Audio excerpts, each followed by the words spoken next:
Hey guys, welcome back. My name is Joe Ellis. I'm an Olympus educator and wedding and portrait photographer in Dallas, Texas. And today I want to talk about gifts that are under $50 for photographers in your life. Let's get into it.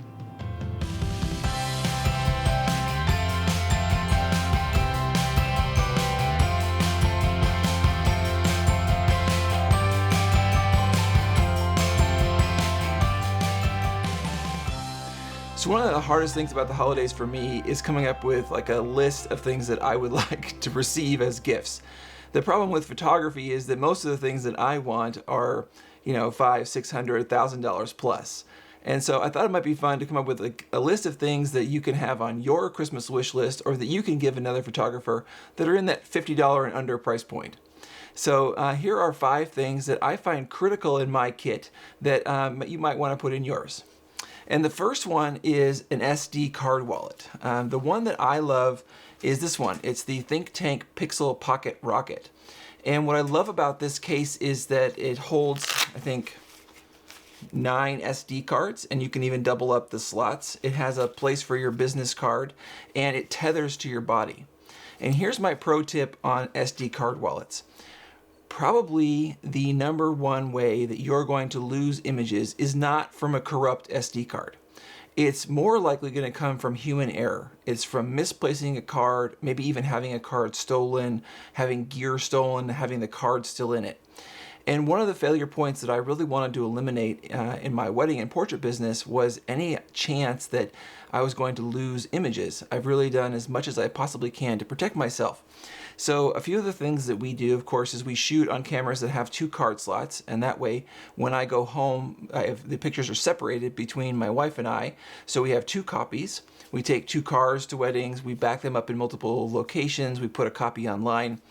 But one of the things that happened to us a really long time ago is that we had a card wallet stolen out of one of our cars. We had the window broken out and then it was taken. It was from a third photographer we had at the wedding that day, so it wasn't anything super critical. But it just reminded me that one of the ways that you can really protect yourself is that you can keep this card wallet and the pictures you've taken on you at all times.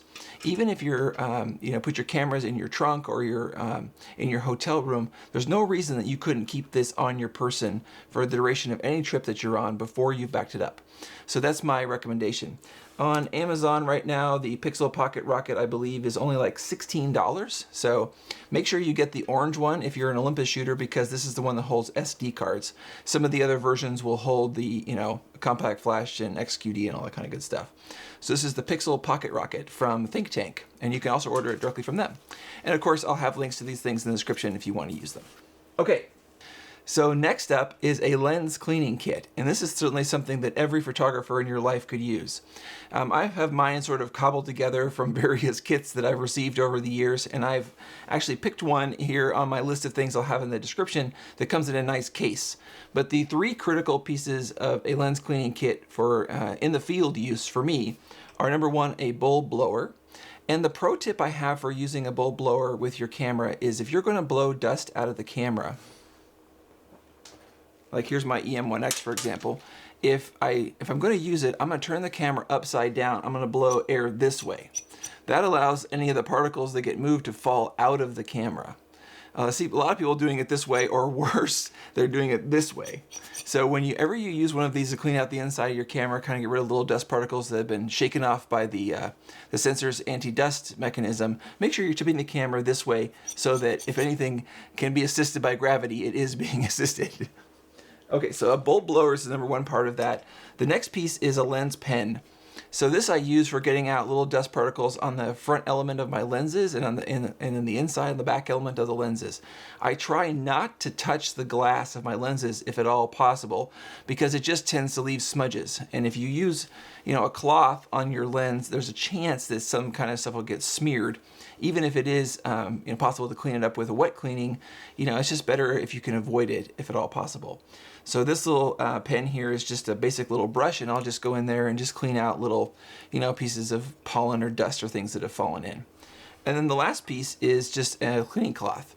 This is one I got from Olympus at WPPI last year. They were handing these out. So if you're ever at a trade show that Olympus is attending, go get one of these lens cleaning cloths because they're awesome. And this I just use for wiping down the outside of the camera body, cleaning off the LCD screen, maybe even cleaning into the eyepiece to kind of get rid of dust and things like that. So this is a just critical thing to have in every photographer's bag. And whenever I get a spare moment or before I go out on a big gig, I'll go through and make sure that everything I've got is as clean as possible. If you're trying to avoid flare, if you're trying to avoid any chance that that you're going to get unwanted artifacts in your images from dust and debris and things like that, then you got to do this. Okay. Next up is a tech pouch.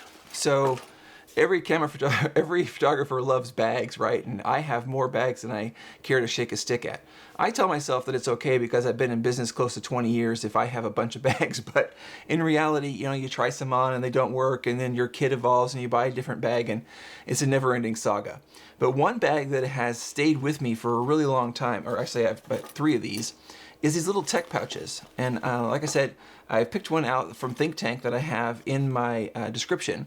But these little bags hold little doodads. So like this one, for example, holds all of my plates, and it holds little screws and Allen wrenches and just things that I might want to have, studs for the top of light stands and things like that. I have another one that holds all of my batteries. I have another one that holds cables.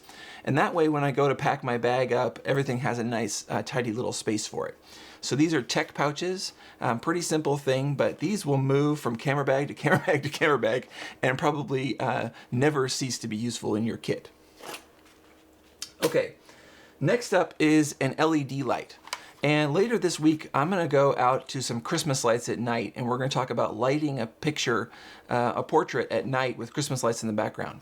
And while you can do that with flash, you can also do that with an LED light. This one is from Aperture. And what I love about this is that you can actually see the light being affected on your photo. So you see it in your viewfinder instead of with flash where it's, you can't see it until you're reviewing the image. Here you can. You can also get a much weaker amount of light out of these LED lights than you can out of most strobes. Strobes go down usually to like 1/128th power or 1/256th power, but even that amount of light is more than you can get out of this one in like the very dimmest setting. And what I like about these Aperture lights is that they have a very high CRI. And I think that's some sort of resource index, color resource index, something like that. And in the 90s, up in the 90s, 95, 97, 99, that means you get very clean light. This particular model has a gel that you can put on the front of it to get tungsten, and then you get pure white light if you use it this way. It can run on AA batteries, but then my other pro tip here is that if you guys want to use this for a long period of time or have it for multiple projects, you can buy these Sony, I think they're called NPH batteries. And these video batteries, these old school video batteries, will also power this. So on the inside of this little Aperture light, there's a space for a bunch of AA's. And then if you don't want to do that, you can just put this battery and connect it in here, and then you can have a much longer runtime. There is also a battery indicator to show how much power is left with your LED light. I like this one because I usually just leave AA's packed in my main camera bag, and then I have these spares in other places. But this is nice and small and slim and fits in tons of camera bags. And if I'm going to light pictures at night, or if I'm going to do some live composite work like this picture, then this works great for that. So I love having an LED light in my bag at all times. Okay, and then number 5 on the list is for video. And if you are only going to have one external microphone, and you have a small budget like $50 and under, this RodeVideoMicro is an awesome choice. This little guy goes for right around $50. It is no batteries required. And my pro tip here is you've got to go turn on the power to this microphone in your Olympus camera. And I'll leave directions in the description to do that. But at default, the camera assumes that the microphone that you're attaching the external microphone has its own power. And so if you plug an external microphone into your camera and you look for the levels for recording audio in video mode, you'll see that you're not getting any signal. And it's because you've got to go turn on the power to the mic. But this little guy does a great job. I have one of these, and I have a big Sennheiser mic, and I've got lav mics. But one of the things that I'm always doing is I'm always matching up external audio to in-camera audio.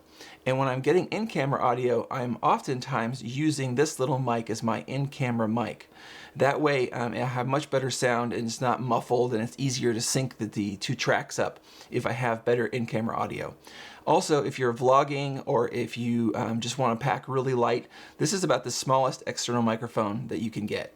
I have this little wind muff on here, and I guess my pro tip for this is that this little wind muff is actually very necessary. If you are outside talking and there's any kind of wind, then this does a great job of cutting that down. And without it, you get kind of hissy, ugly audio. So definitely, when you get this kit, make sure you attach this permanently and use it all the time. So that's 5 gifts under $50, guys, for the photographer in your life. Or maybe you're like me and looking for things to put on your own list so that your friends and family can find something that's a little less expensive to give you this year. So if you guys have other suggestions you want me to put on my list, or if you have things you want to talk about in the comments or questions about any of these things, hit me up. I did say yesterday that I was going to talk about framing coming up, and I am working on that. I want to mention a couple of things that you might need to follow along if you want to do a little bit of your own framing this Christmas. The first one is you need some special tape. This is the tape I've had for years and years and years. This archival tape is called Filmoplast P90 tape. And this is archival tape for doing framing work. This you can attach to prints and mats, and it will not degrade or yellow or cause problems to your prints over time. It's Filmoplast P90 tape. And if you buy a roll of this, it'll last you probably decades. But you're going to need this. You're going to need a mat. You're going to need a mat board to put the back of the print on, and then a frame. And so I'm going to go over actually how I do gift prints when I'm just creating prints for my friends and family for Christmas. And we're going to do that together in another video. But if you want to gather those or overnight this stuff to you and follow along with me on that tutorial, then totally let's go for it. So thanks for watching, guys. And please hit me up with comments. Please subscribe, and I'll see you all in the next one.